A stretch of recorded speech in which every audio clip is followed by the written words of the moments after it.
Peoples of the universe, please attend carefully. The message that follows is vital to the future of you all. And this one is vital to the future. Oh, look at that. I got too much. I got a bit of my door coming in there. Okay. We're back to normal. Yeah, this one is vital to the future, because I have to tell you, if you live long enough, you will see pretty much anything, right? You will see pretty much. You'll see things you couldn't even imagine. And I saw an episode of Doctor Who made by Chris Chibnall, starring Jodie Whittaker, that was mostly not awful. I would actually say good in a lot of ways. I'm a little bit in shock, but I gotta be fair. I mean, man, I gotta be fair. It was a lot of it was surprisingly good, right? And surprisingly delivered. There were like irredeemably shit things about it, obviously. I mean, listen, I did write. Like, I'm gonna email myself my notes. I took detailed notes, very detailed notes, right? As I was going along, it was a long one. Okay, so they kept saying, "Oh yeah, look, we're doing less episodes, but they're going to be longer ones," and they never were. And frankly, I was like, "Oh, thank God for that." Yeah, sing some hosannas for that, right? So I'm just like still copying and pasting. How can I select all? There's got to be a select all. There's not a select all. Blimey. Fine. How far? I mean, man, I got a long way to go. I'm only about halfway through, third the way through. I think Dan Starkey was in it. I'm not sure. We'll look up the IMDb in a minute as well, because I think Dan Starkey was in a Sontaran, and I was very glad to hear him. Sontarans themselves. Ugh. I see what they were going for, and I think a lot of people will like them. They're not my favorite. It was, we got a lot of Sontaran tongue action, right? Like it was a very, okay, this is what it was. It was as if you took the defects from the Kevin Lindsay costume and built them as they were supposed to be there. Right? It's like, it's I always thought it was best just never deal with the Klingons changing their appearance in Star Trek. Just, why address it? Obviously, they could do makeup then, and they could do this. They both mean the same thing, right? That's why I quite liked the Discovery Klingons at first. I liked all their although that was all Brian Fuller. You can always tell. Okay, how do you know if an idea in Discovery was Brian Fuller or not? Was it shit? If it was, then it's Kurtzman. If it wasn't, probably Brian Fuller. Like most of that first 10 episodes of Discovery is Brian Fuller, with the exception of the uniforms, right? Which they brought in the second season anyway. I can see Brian Fuller. There we go. Whole thing done. What's it? So I gotta go. Where am I? I'm going to email myself. There you go. That's me. I'll go paste.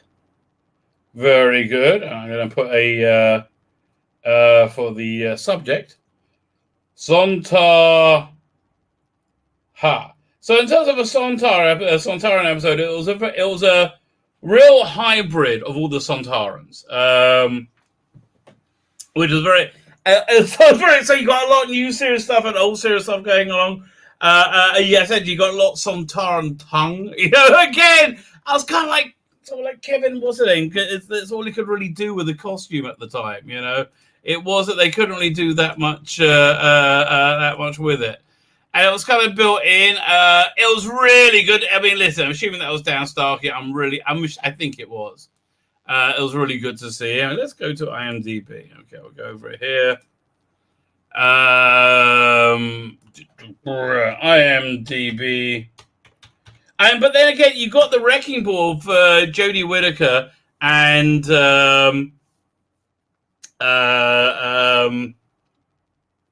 what was it? The record of Jodie Whittaker and her characterization of the Doctor as written by Christopher Chibnall. So I'm just looking at War of the Sontarans. I mean, okay.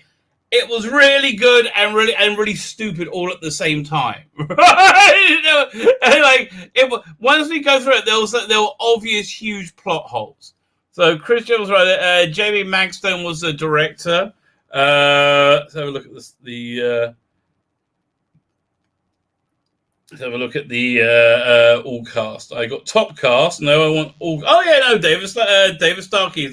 He even made the top cast, right? The dog boy person was back. I like the doggy person. I think it's kind of stupid, right? I think the dog's kind of stupid, but it's kind of, it's nearly there, right? Again, it's okay. It's like it's so far not off. You know, it's so far, you know, like close to being good. I'll give it a pass, but it's like it's not a million miles away, right, from what it's supposed to be.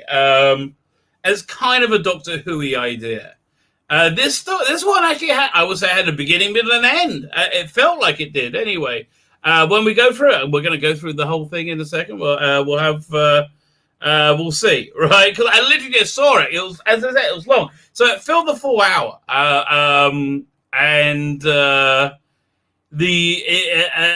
stakes were really good. I mean, like I like the peril they had the villains in. There were some real good cliffhanger moments within it. Jacob Anderson's 100% replaceable. He was. I mean, like, did he? I haven't seen him interact with anybody else yet. You know, maybe a little bit of Mandip Kill. I can't tell, but like, he could be a Captain Jack replacement, right? He could very easily be a Captain Jack replacement. I can see that happening. Yeah, just on a technical level, I can see him being inserted, right? Man, it just gets so stupid. There's a lot of work to go to. But again, you get the wrecking ball of Jodie Whittaker and her just atrocious take on Doctor. I mean, like, there's a bit where she comes in and lectures a British general, right? It's in the Crimea War, and it's just patronizing, annoying. And then is annoyed when she isn't listened to. Well, of course you're not going to be listened to yet, daft, patronizing cunt. I mean, like, you know, not to put too far apart. Like, what? Why would anybody? What you're saying is stupid, and you're saying it in an annoying way.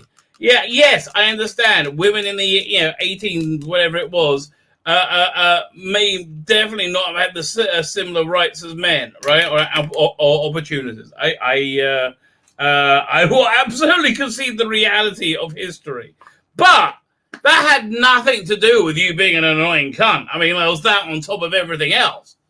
Like, even if that statue wasn't there, you were still being an annoying cunt to this general. So no wonder. Oh, my God, you basically caused the war. Yeah, it's like, because she's a moron. I mean, like, again, so you have that, but there's a lot of... there's a lot that wasn't terrible. Fine, so let's start looking. So this was directed by James Magnus-Stone. Now, who directed last week? Is there any way I can get to? Well, let's see. If I click on James Magnus-Stone, should tell me which ones he's done. So he done. Oh wow! So I don't know if this is a scoop or not. It has been released. So chapter 4 is called Village of the Angels. I'm just looking on IMDb now. It's great. It just says it. So it's he did a Halloween. Oh, so he did last week and this week.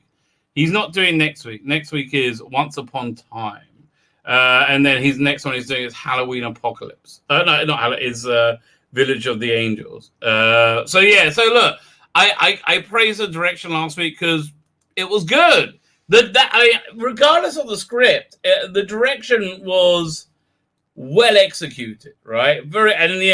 Same this week. Not very preachy. I mean, it was in its subtext, which was quite overt. It was basically a subtext. It was basically text. You know, I know subtext.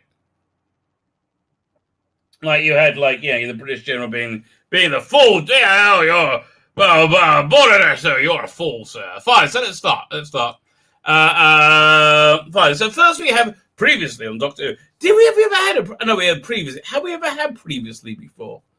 I can't remember how they did it in the Tennant era. I got Adam Matt Smith.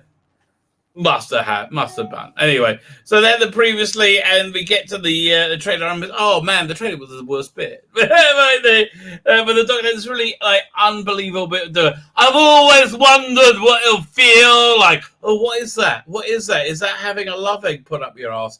I found out about love eggs. Was it last night on my stream with Lola? Or I think they put them in the one's front passage, not back passage. I don't know. We can all do these eggs. She was telling me last night. I don't really know. What I would have rather watched this episode than have an egg inserted into me. Okay, if that's a expression of how not shit it was. But then it starts off with this shit cliffhanger. I've always wondered how it'll feel like. What's that? Not being a twat? Well, I don't know. Give it a go. Try not being a twat, and then you'll know what it'll feel like. I mean, really, that doesn't seem to be a big leap, right? And then you got the Cloister bell going. So it really does feel like fan fiction at this point, right? It feels like too big, too explosive.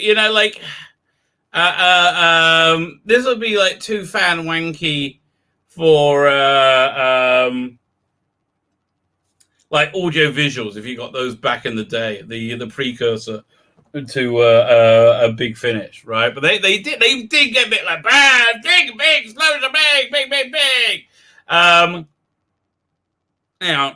Time unraveling and coming apart, and it was okay. They did that with was it Matt Smith's first season, but they spent a whole year building up to it, right? This is like boom, and it. So it lacks resonance, right? It's like when they crashed the Enterprise D in Generations. You didn't really give a shit. But when they blew up the Enterprise in Star Trek 3, it was like gut-wrenching. Also gut-wrenching when they blew up the medical frigate in Last Jedi. I was like, oh, no!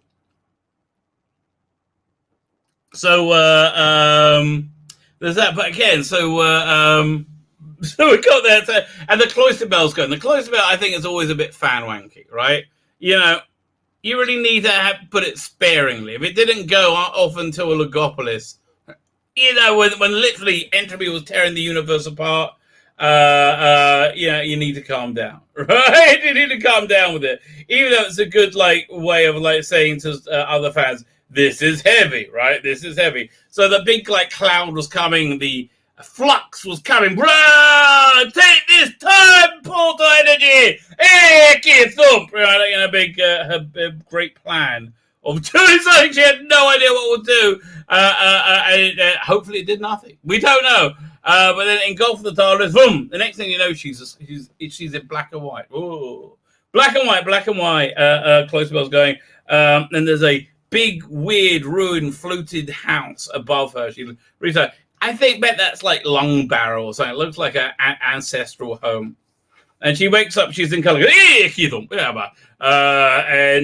she's in the Crimea War, but she doesn't know because she's shit. Because I don't know. Come on.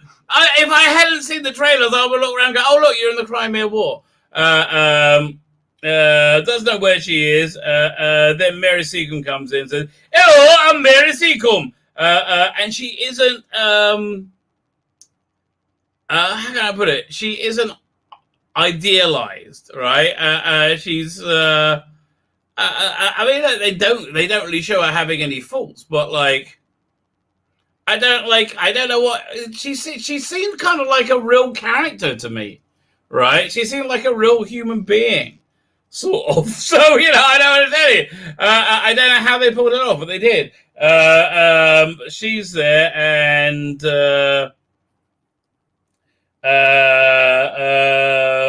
what's it? And she says, I'm the doctor. Oh, yeah, that's the one from the trailer. Says, hey, I'm the doctor. This is blah, blah, blah, blah. Yeah, that's it. She's, she apparently, for some reason, she has her hands up, even though she's just a woman in a skirt with a, say, who are you? But anyway, doesn't matter. It's one of the many leaps of logic. We're going to go over tonight. Many things we're going to go, what? Wait, what? So wakes up there in Carla, and they're in the Crimea. She's there, and she says, "I'm the doctor." The doctor. The doctor is a man's word, and or something along those lines. And she says, "No, it's fluid." I'm like, "Oh, shut up! Oh God, somebody shove a fist up my bloody ass, please. It's gonna be easier than this." No. So they're in the Crimea War, and they're saying, "Well, where are the Russians coming in?" And they worked out the date, so the Russians must be here, over there. Where are they? Said, "Who are the Russians? We've never heard of these Russians." So who are you fighting? And it's like the Sontarans. So that was a good reveal. Like right now you're in a good episode of Doctor Who. It was, and even Whittaker wasn't that bad in that up to that point. She hadn't said anything yet, which that's always her friend. It's always her friend not saying anything. Maybe. You know what this doctor needs, right? She needs to not say anything and put a bag on her head, right? And then maybe it wouldn't be so bad, right? Yeah, that's what I would say. Put on a David Tennant t-shirt as well. Something along those lines. So look, my notes said, okay, good so far. I wrote in my actual notes. Sontara, ha! And you see the Sontarans all lined up. They're ready. I'm like, okay, this ain't bad. This ain't bad. Then the titles come on, and it's the shit title. The titles that listen. If you were to kill yourself to a Doctor Who theme tune, it would be this one. It is the shittest theme tune ever, right? Absolute shittest theme tune. So he wakes up and Vinder is in this place, doesn't know where he is. He's like, oh, whoa, where am I? Am I John Barrowman? Oh, I must be. And there's a big floating diamond that says, repair, please. What's it? Repair required? Can you repair? Can you repair? Can you repair? You get that quite a lot floating through the episode. And he says, the temper is compromised. And he goes in, and there's like 9 people who are holograms standing there when they walk in, and 2 of them are flickering over partly desiccated corpses, partly young. It's something weird's going on with them, right? And they keep going, can you repair? The temple is compromised. So they're back to Crimea. Mary Seeker says, hey, come with me, and they go to the British Hotel, which is basically the hospital where she would look after people, right? Listen, Mary Seeger, I don't know why I wasn't taught about her growing up. She sounds insane. I mean, they did a big finish with her as well. I mean, I don't, you know what? When people say there is inequity in the education system, that's a really good example. Because I can't think of any more bloody, history. We're well, okay, we know about Martin Luther King, but I didn't know about Mary Seeger growing up, and it's only relatively recently. So when people say, there is inequity in history, the way history is taught, that's a very good example of how they might have a point. So Dan, so they're walking around with there, and suddenly Dan's hand starts glowing. I'm like, Dan, mate. Well, what have you been jacking off, mate? He's like, and he goes, and then his whole body starts to glow, and vlump, he vanishes. Not good. And then Yas does the same, and the doctor says, oh, I'll walk up, what's going on? I'm fine. He said, will you really? Oh, I really will. And they really don't like each other. Oh, they really always want to row with each other, finally. So finally then she thinks, oh, you know what? I'll put back to the TARDIS. Right, I'll put back there. Maybe that's the way. Only to find there's no door. Right? She keeps going around saying, why won't you let me in? What's going on? And you get the feeling that time has exploded or something weird has happened like that. 1 second. Let me go over those. Where am I? It's so Yaz has also vanished. Yeah, we got to find her. So Dan materializes back in his street, back at his house, and he goes and sees that the house has shrunk down, right? And he's all like, and everybody's like freaked out. They won't let him in, and so he's talking to people through the windows. Hey, can you just let me in? And it's like, hey, what's going on? Let me in. And then we realize that now he's in a Liverpool that's occupied by the Sontarans. So more Sontarans here, and they're like executing people and stuff and rounding people up. So he's about to be shot by a Sontaran patrol, and then he's rescued by his parents. Now, I don't think... Have we been introduced as parents before? Because it's a weird way to introduce them if not, right? It just feels like we really should have met them. But I don't remember meeting them, although they are good characters. I mean, like, I don't know if they're good characters or they're just well played. But they are... He's going for the vibe of Bernard Cribbing and the Silver Cloak, right? That's exactly what's going. And because he gets the right actors in, it kind of works. So you get this nice triple act with like Dan's mum, Dan's dad, and Dan, who are all nice, cuddly, fun Liverpudlians, right?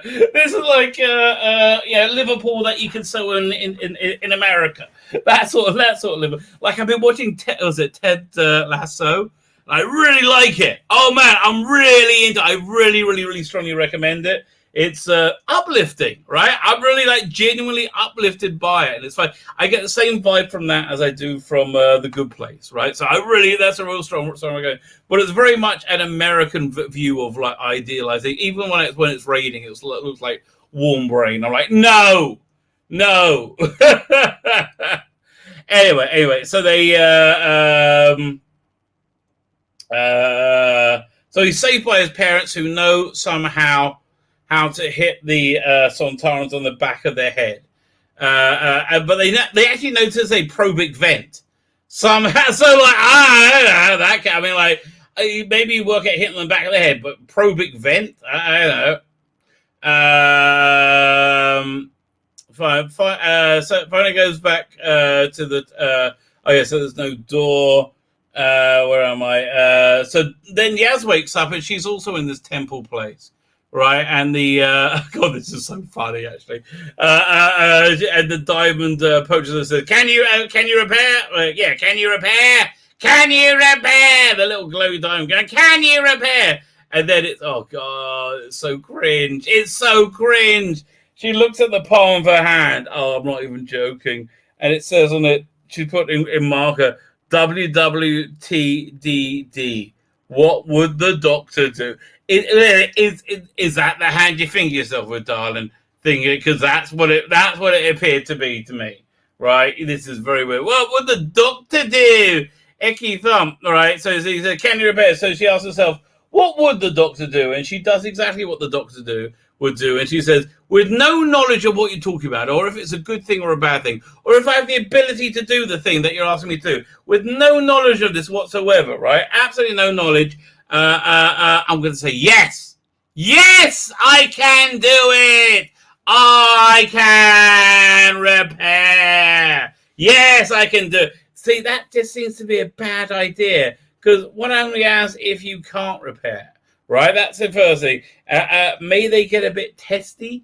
And secondly, what happens if you repair and you're like bringing back Hitler or something, which you guys would kind of you'll be so into now, wouldn't you? Bloody hell. Like, they'll all be so into Hitler, wouldn't they? They're like, well, listen, he pulled order. He's, what a revolutionary, so much equality. They all love socialism, right? They're all like, big socialist. Fine. Well, let me get to the chat before I go forward. I just want to remember where I am.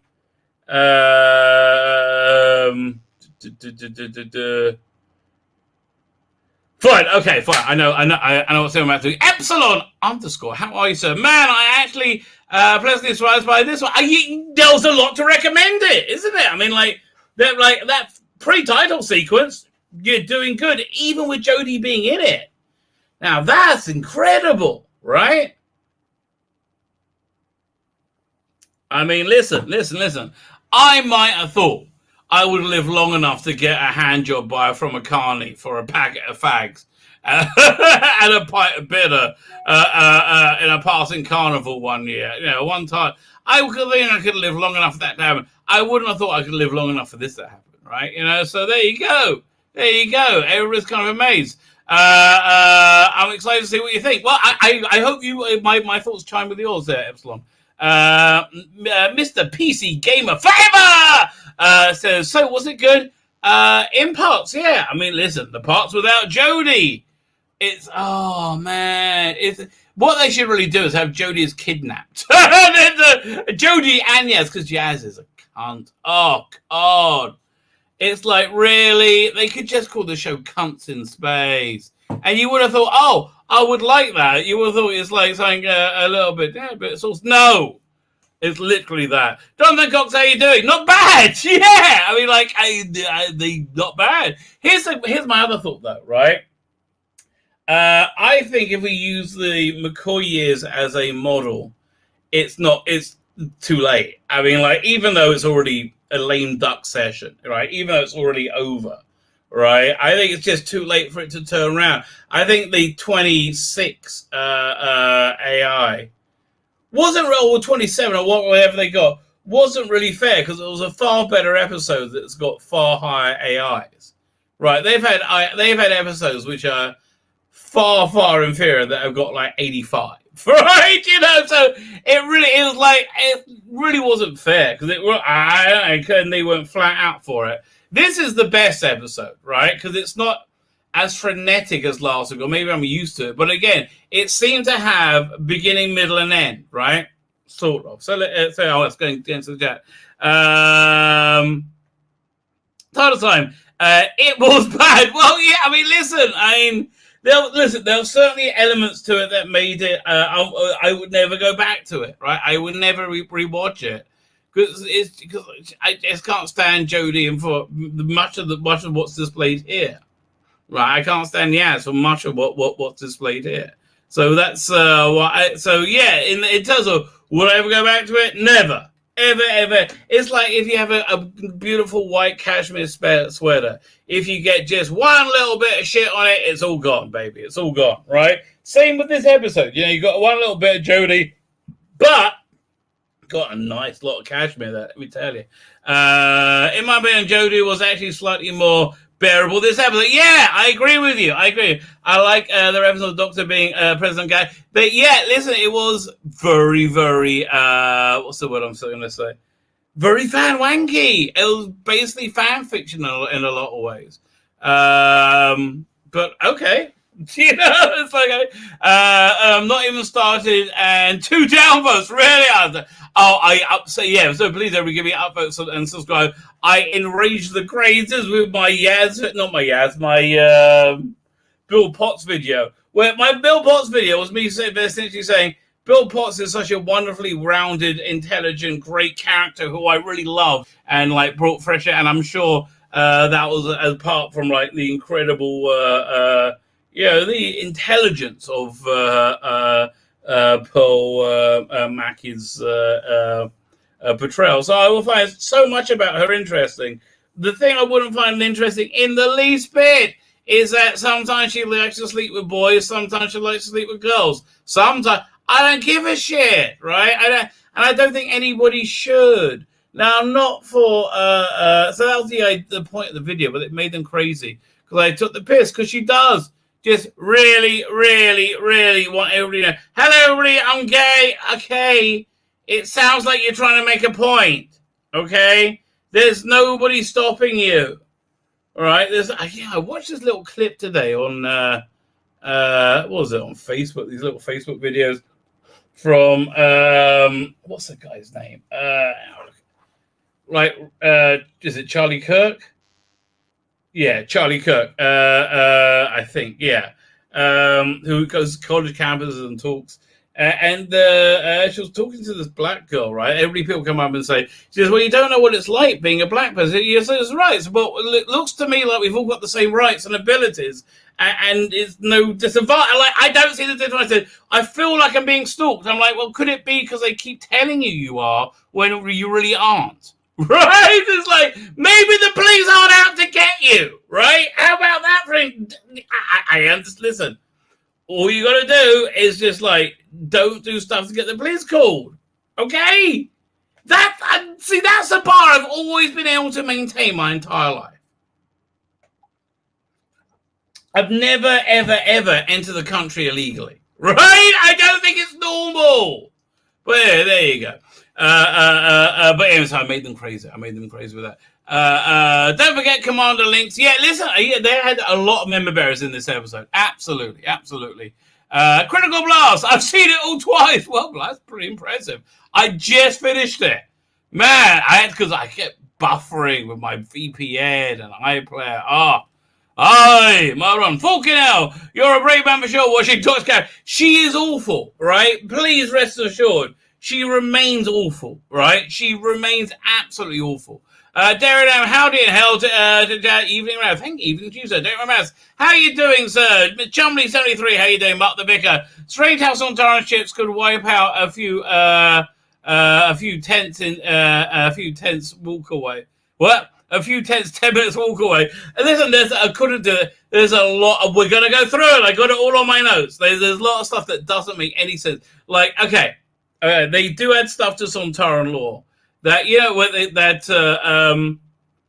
have to. I would let Lynx have to go back and recharge himself. So what they're saying is now is that the atmosphere of Earth is full of all these poisonous gases, and it's where they wear their big padded armor. But they have to go back to the ship every 27 hours for a 7-minute probic changing of gases or refilling of gas, whatever, via the probic vent, right? That's basically what it's for. It begs the question, why are they going to this big, elaborate plan to completely invade Earth? Like, it just seems like, it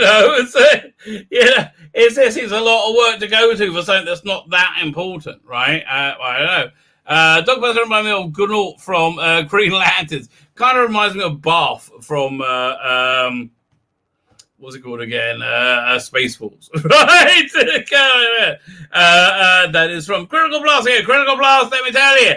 If you have any crowdsourcing you want done, any fulfillment, you can't get worse and can't get better. Oi! That one word makes all the difference. You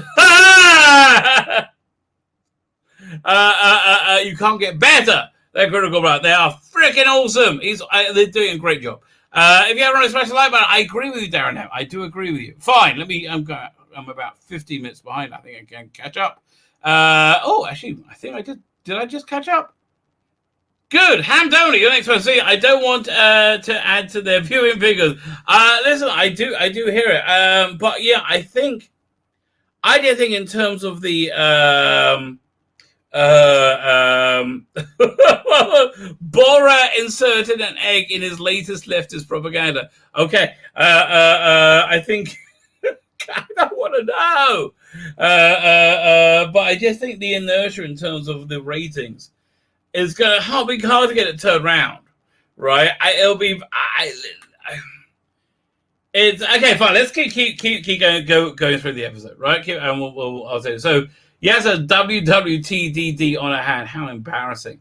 So the doctor goes to the British hotel, and there's an English general there, and he's asking all questions. He said, but how long have the Sontarans been here? They've been here.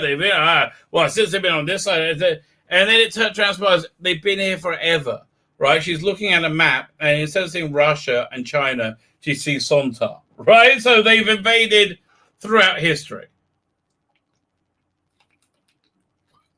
Okay, and so she works out that just before the dog people made their impenetrable shield to protect against the planet-eating Flux, the Sontarans must have just snuck in and are now using some kind of temporal assault.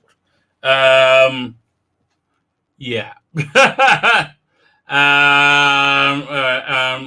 So the admiral is a stupid British chauvinist. He won't listen to her because he's being so stunning and brave. So and she's being so annoying, like so patronizing to it. It's like, of course she's not going to listen to you.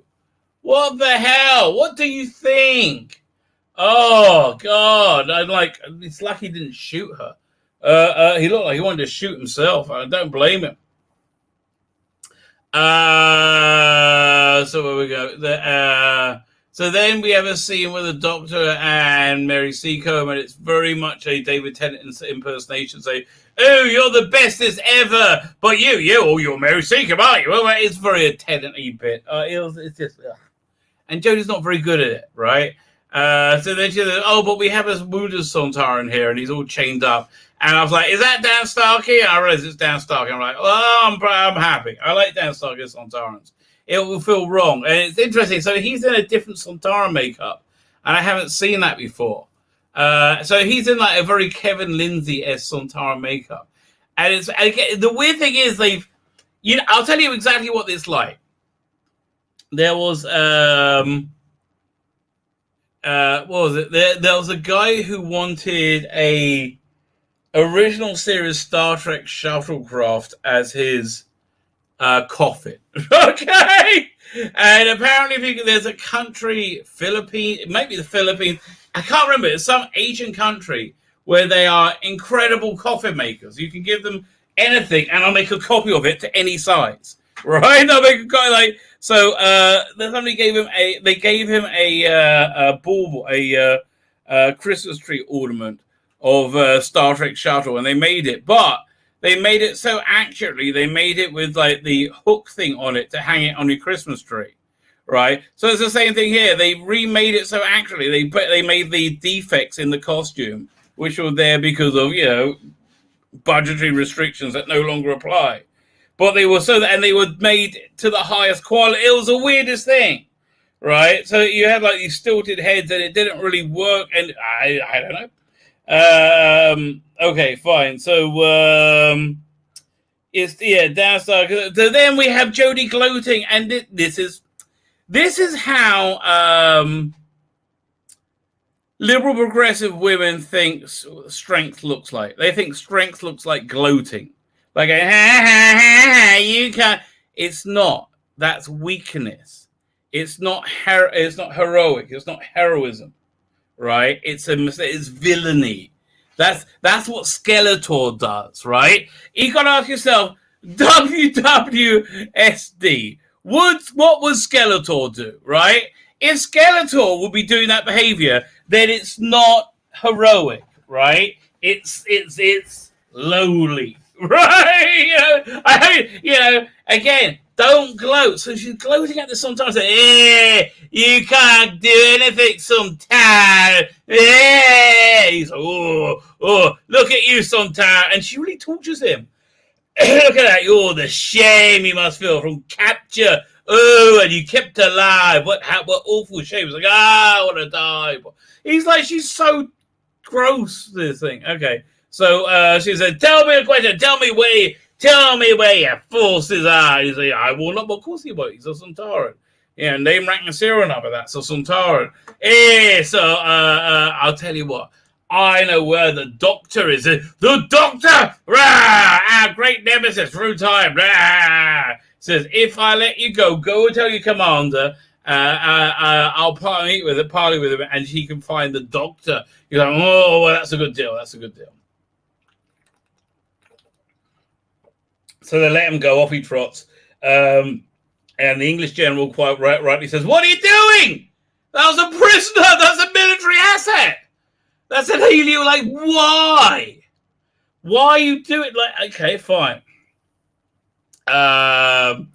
So they follow the Sontaran, right? She takes Mary Seacombe with her for no apparent reason. Like, oh, look, you famous historical person in a corrupted timeline that doesn't really exist. Come with me on an adventure. What? Like, don't you want to keep her alive? It's weird, right? And they find like the Sontaran hologram. Keely Chow's there. How you doing? They find a Sontaran hologram, like hiding their base. And they go through it, and they see all Sontaran trips all landed and being Sontaran, all lined up in Sontaran fashion, being Sontaran, right? So all that's what's going on. And then the doctors says basically, so I told you came on this like very, very dangerous mission for no apparent reason, where you could get killed very, very easily and thus disrupt time. And also, you really don't deserve to die. It's not very nice of me. You remember all that. So here, I've just remembered that now because I'm a moron.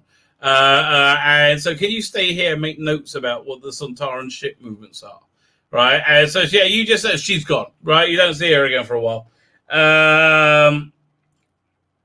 Fine. So the Sontaran gives the message to his commander. Says, and the commander's like, "Oh, how can you bear the shame?" And he says, "Yes, sir. It's too bad. Could I beg for mercy? Mercy?" And he said, "Yes." And they execute him as a traitorous cur. So Dan's back with his parents, and they said the Sontaran showed up 2 days ago. There was an eclipse, and all of a sudden they swarmed in. Right, they were in Liverpool first. They arrived in Liverpool, and then 6 hours later they went out to the rest of the world. But they're in Liverpool first. So Dan was going to attack the Sontarans on his own. And it's literally a massive invasion force that people are scared to leave the house for, right? You're not allowed, and they're armed with one wok, right? And they know to whack at the back of their head. But that's it. He's got one wok and a Sontaran war fleet. He's like, so I'm going to go and take them on. That's me for you. Where am I? I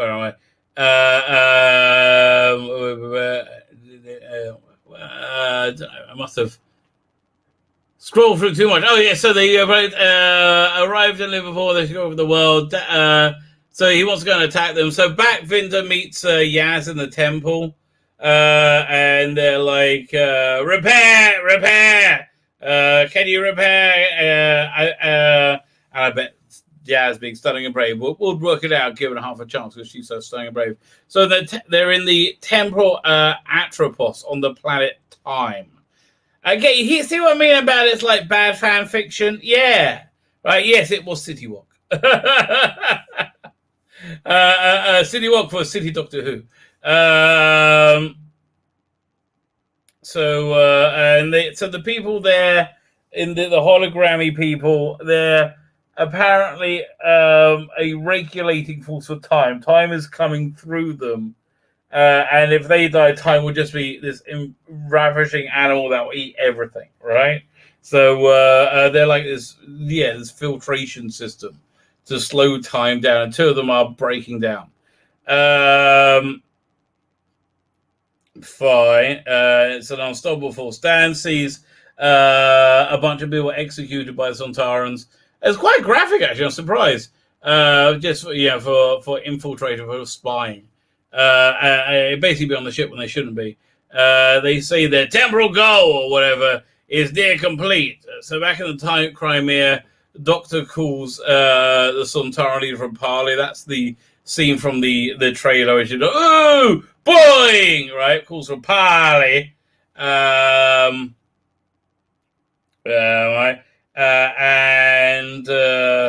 Of course she's shit and smug. Yes, that's true. Oh, when she meets the Sontaran general, she's like, ew. It's like, well, do you know where the Salter is? He found her. It's me. You scared? Because you should be, because the planet's protect. Because, ew, it's me. I'm smug and shit and smug.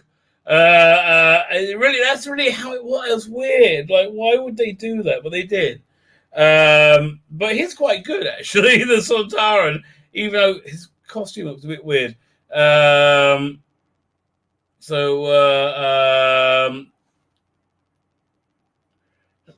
the Sontaran said it's all part of their Flux strategy. So, so they know about the Flux. So there's a bunch of member bearers. Okay, fine. So they then give a whole info dump, I think, on what the is that the goal yet? Did we find this out yet? No, I don't think we. Yeah, no, we don't get the info dump yet. But basically, no, yeah, basically, what's going on is they were invading Earth. They're invading Earth because they're mad because links failed, and so they want to get. So I was like, really? That's it? They like. We want the Earth. It's like when the master wanted the Magna Carta, right? It was like, well, that's kind of small potato. Like, okay. Fine. So, yeah. So here's the thing, though. Why bother invading Earth if the Flux is eating all of reality, right? Like how long can the Earth indefinitely survive by this? So I surprise appearance of a bunch of doggy ships in a configuration that you gave them, right? How long is that going to last? You know, I mean, the Doctor would know. What's going on? So back in the Crimea, there's the invasion, the conflict invasion starting in Crimea. Right, the British general has her removed as she's trying to stop the battle. She's like, no, there won't be a battle. He's like, yes, there is, and that gets her marched off. I wish they just shot her in the head. That would make life much better. You can speak for. Oh, there's a great. Was this the general said that? Okay, British general has her removed. Oh yeah, so the Sontaran, right? Because she's trying to like say, I speak for this. Then they talk about shadow proclamation, all the crap. And you have this good put down for the Sontaran. He says, "You don't speak for anyone, not even yourself." And that's true. She's so not the Doctor, right? So where are we up to? So the British Sontaran troops attack each other. Stupid men, and they're going to be. It looks fantastic, but they're about to get the humans get them their clocks cream. But I understand why they wouldn't do that just earlier. A lot of it doesn't make any sense, right? Like, okay, all right, whatever. Where am I?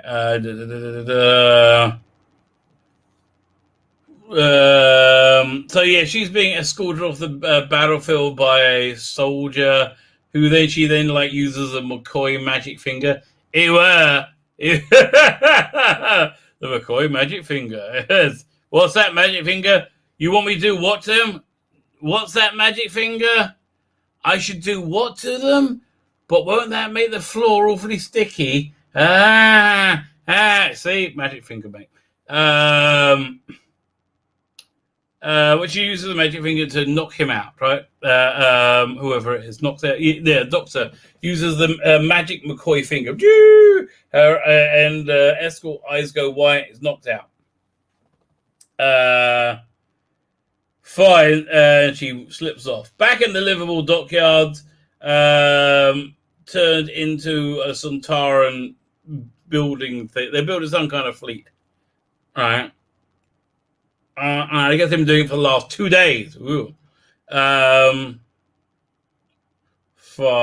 Liverpool, Sontaran. So Dan goes into combat. He's kind of this massive crane, right? Again, it's great effect shot. Really, really, really good effect shot. What's next? So, wait. Kinds of clay. And you pull back, you see like there's a whole like shipyards in Liverpool or for Sontaran ships. So there's a lot of Sontaran stuff going on in this, right? It's very Sontaran-y.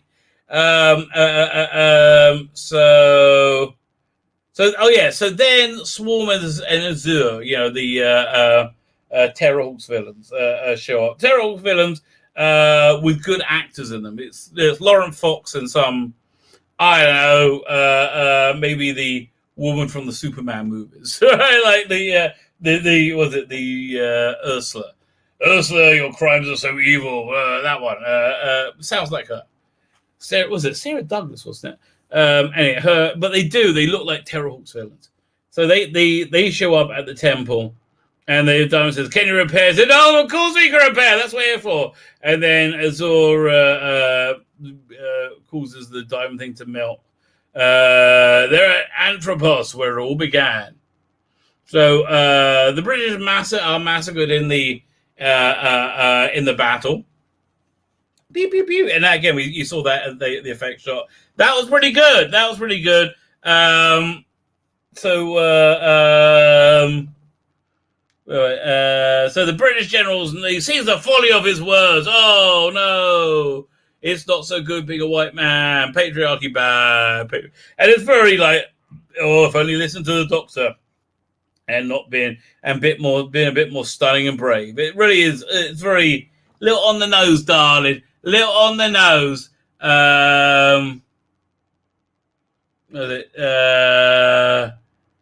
So apparently she finds C coming and she's taking awesome notes where she knows everything going on. Apparently all the Sontaran ships now are vacant because the rest of them are fighting the war. Well, they didn't leave anybody to protect the ships. These are Sontarans, people who are understand a bit of strategy. No, not these ones. It's apparently not. So the Doctor and Mary Seacombe will sneak on board one of the Sontaran ships. Again, why is she bringing Mary Seacombe? Does she really want her to be killed? Apparently so. I don't know. What's that? When Brian Boner traveled through time to the year 2010, 210, he beat the evil King Robot and saved the human race once again. Brian Bonita. I don't know who that is, but I will check that out.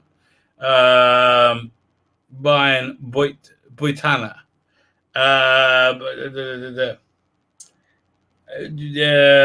So they go sneak onto the ship, and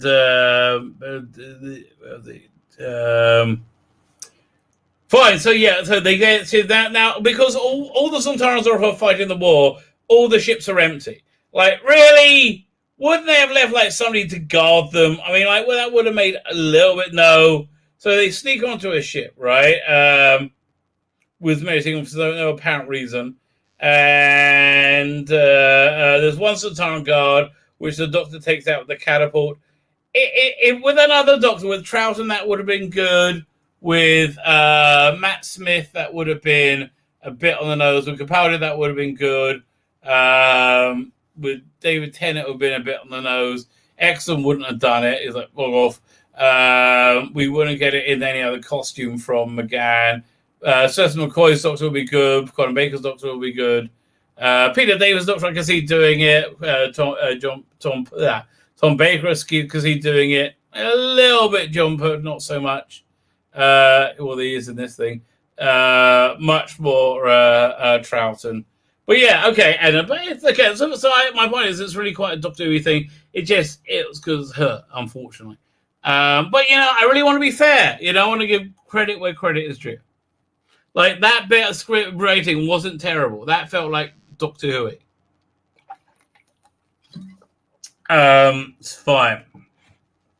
So where are we?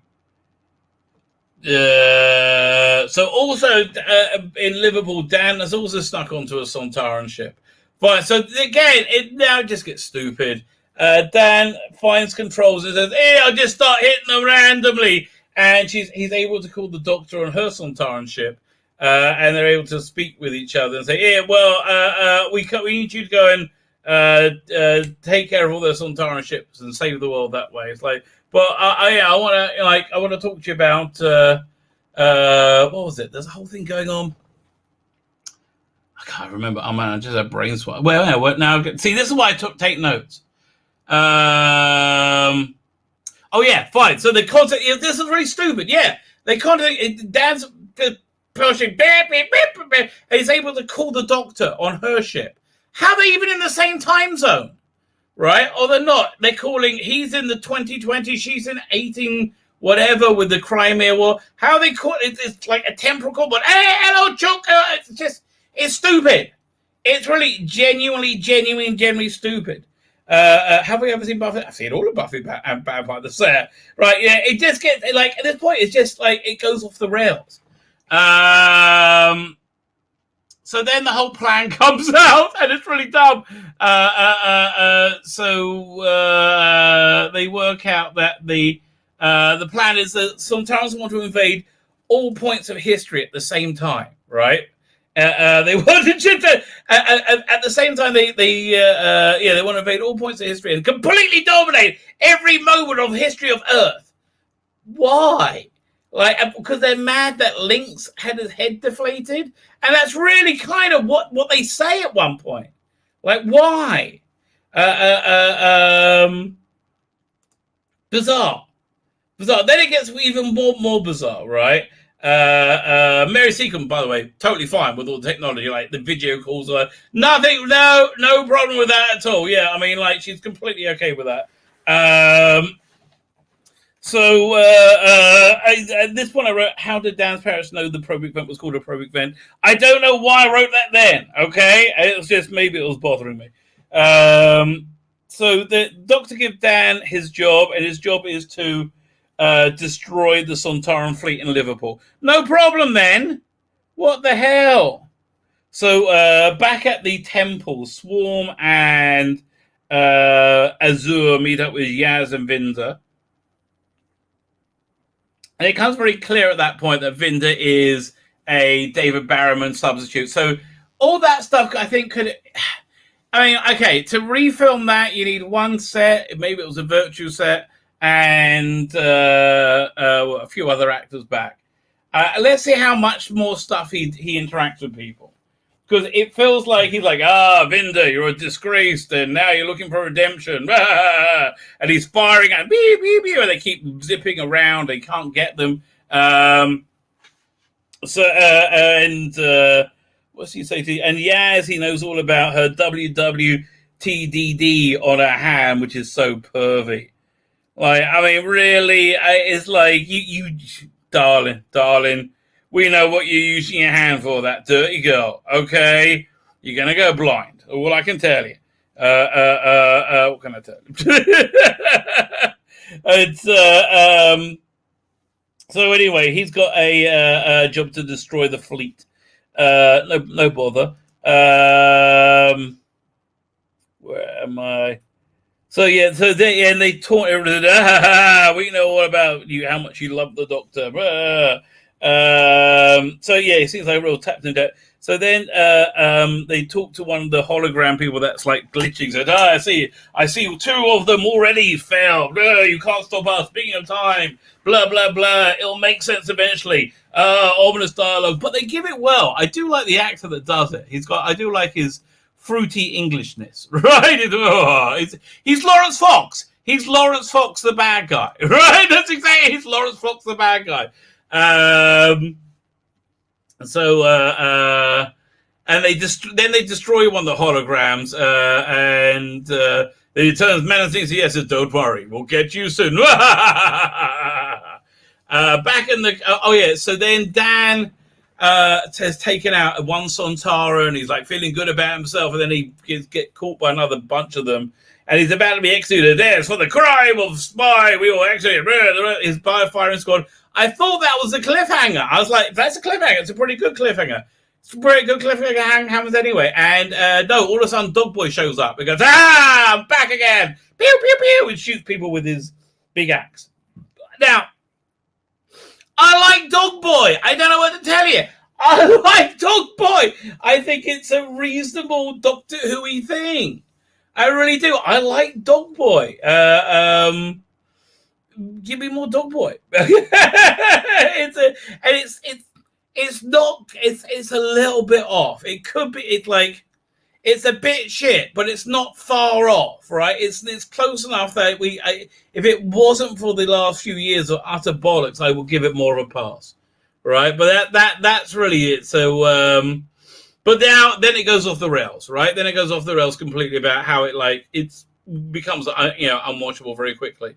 So the arrogant general from before in the Crimea is survives and makes the bed, said, they're going to come back in the morning. I don't know what to do. Doctor, please, I need you to help me. So this is the ultimate wish fulfillment for all feminists, that men apologize and we beg you for your help. We need you. Please take my validation. Oh, and like an emotional vampire, she feeds upon him. Yeah, and becomes strong. And she comes up with a plan because and this is Jodie Whittaker's plan. Jodie Whittaker's plans are always shit, okay? But it's okay. She's got a shit plan to deal with shit Sontarans. So essentially, as I said earlier, Sontarans' battle suits deal with gases that are natural from Earth that makes that kills Sontarans. So they need to go back to the ship and refuel through their probic vent every 27 hours or 7 minutes.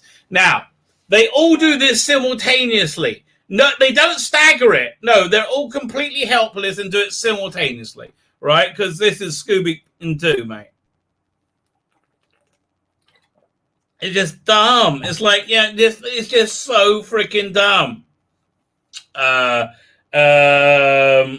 So her plan is, well, all the Sontarans are incapacitated simultaneously for no apparent reason because they decided to do this in an inexplicable way. By the way, they're doing all this to all this effort they've gone to invade Earth. For what? And invade it through time, forever. For what? In a universe that's being eaten away by a giant space cloud they can't stop, apart from the fleet of dogboy ships around the Earth, right? That apparently are the only things impervious to the swarm, which I don't know how the Doctors come up with the configuration that allowed them to find something impervious, seeing it she didn't know what it was or how to deal with it. But don't think too hard, because that will break everything apart. Fine. So it's her. So what again? Why are you invading this hostile planet? And putting all this effort into wouldn't you? Listen, if you got one shot before this Flux comes and eats things up and why not take over Skara? Right? Why don't take over Gallifrey? Why don't take over Earth? I'm gonna take over Earth. Really? That sounds shit. Draconia. I mean, maybe future Earth, but current Earth, ugh. It all because they feel like it's always fallen through our grasp. No, it hasn't. You haven't really cared. And the Doctor is of course, we're explaining a pan, super patronizing and speaking down to this guy. Oh god, I can't stand it. I think it was during the Tennant era. They said the reason the Doctor chose his name as the Doctor was he wanted to make people better, make them the best versions of themselves. And I like that idea. I think is that a Moffat idea and I thought that was really kind of sweet. I like that. She makes everybody the worst versions of themselves. Right? She's just awful, right?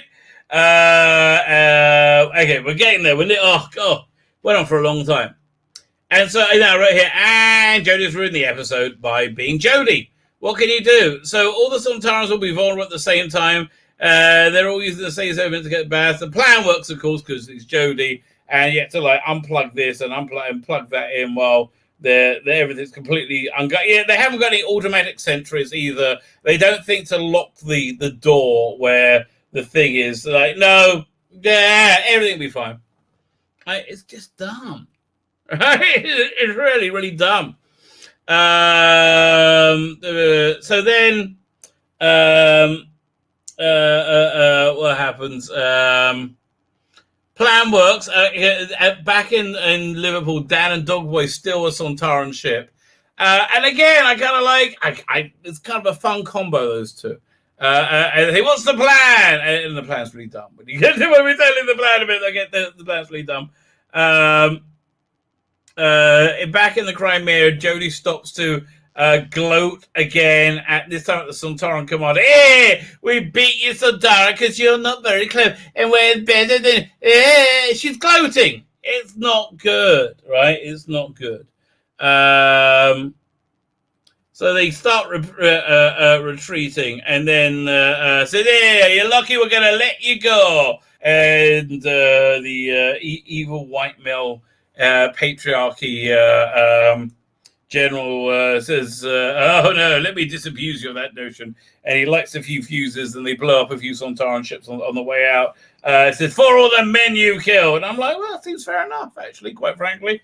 And she said, "Hey, what did you think? They were gone. It was done. It was impy." I said, "No, I wanted they could kill a bunch of my men." I'm like, well, that kind of makes sense. She didn't say it that way. So then, what's going on? Dan and Dogbo have stolen a Sontaran ship, and they said, "Here's our plan to get rid of the fleet. We're just going to fly into it, causing a temporal implosion, wiping Sontarans out of reality." Like, it's like you've given up. It's just like, that doesn't make any sense at all, right? And she's like, "Oh, men like you make me wish I don't bother for the human race."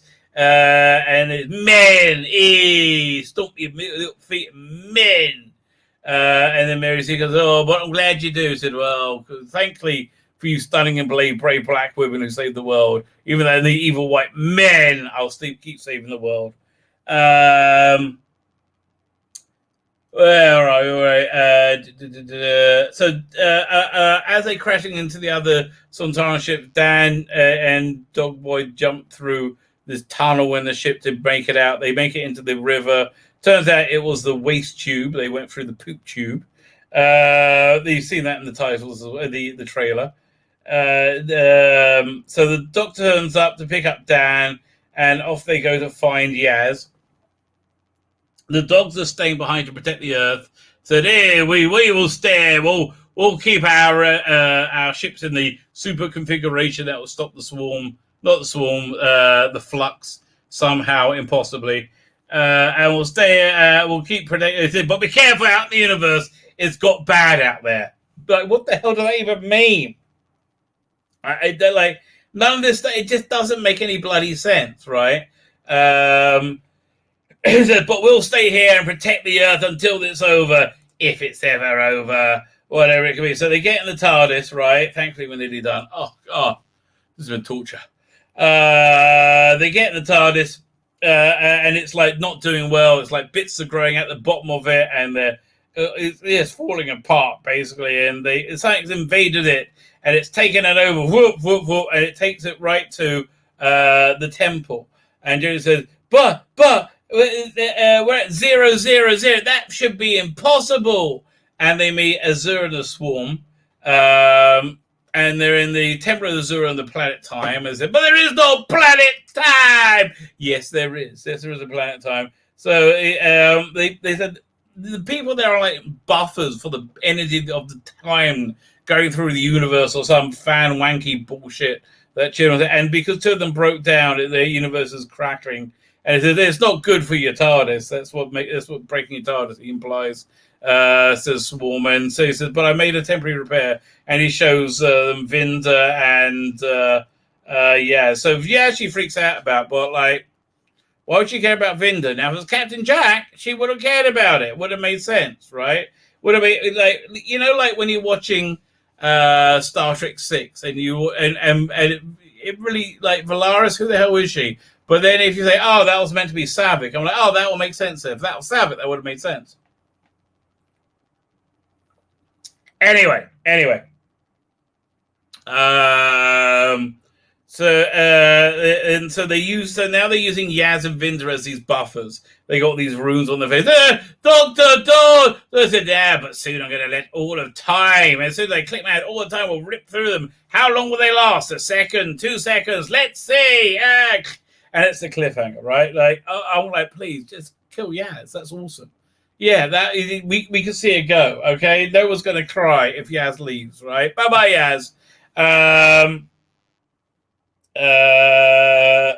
Every review is making me lose the power to live. 4 more weeks ago, right? 4 more weeks ago. survive at Prox 70-foot fall onto the Merseyside. Yes, they did. That's exactly right. Right? Yeah. Look, Ripple of Independence Day. Yes. Yeah. Well, look, I'm going to do my review tomorrow. I'll have little pictures. It's everything's very derivative. Okay. It's a plot armor. Yeah, a lot of it just doesn't make any bloody sense, right? It's there for like the mic drop there moment, but it doesn't really make any sense. So next week, Once Upon Time, you see a sci-fi city in the distance. Can't remember if you see Yaz in the trailer. I mean, like, really, if they kill her off, she's so awful, right? But I feel the same way about okay, I won't kill her off.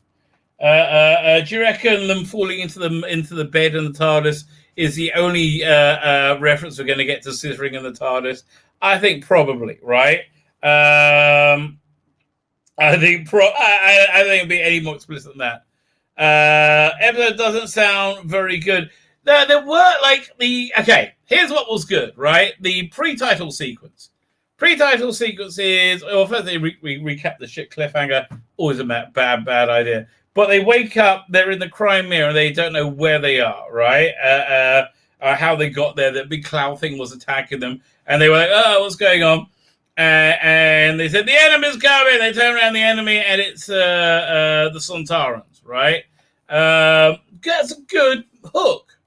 That is a good hook, right? Like, how did that go?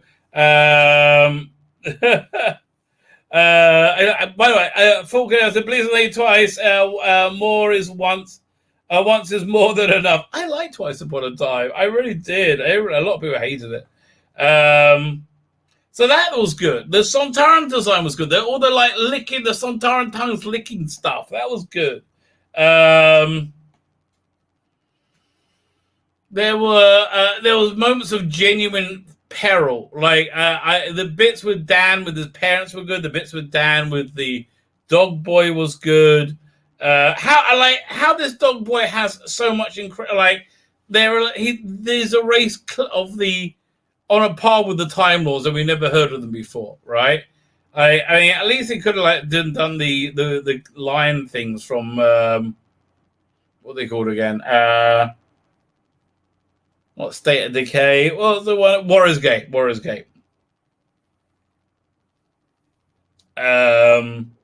Byrock. That's the thing. So yeah. So look, but Sontarans replace the Chinese and the Russians. That won't go down well in Beijing. I don't know. Maybe they like the Sontarans. Maybe I think I can see them like going, "Yeah, we could be the massive victors, right?" I'm never going to rewatch it, which is always the barometer of if it's good or not for me. I'm never, ever going to go back to it. But it was surprisingly engaging as I was watching it. If there was justice, the viewing figures would go up, but I don't think there is justice. So I think they're probably going to keep slipping, which is a shame. This is their best effort. If they did this coming in, if this was episode 2, would have been so much better. Right, they should have.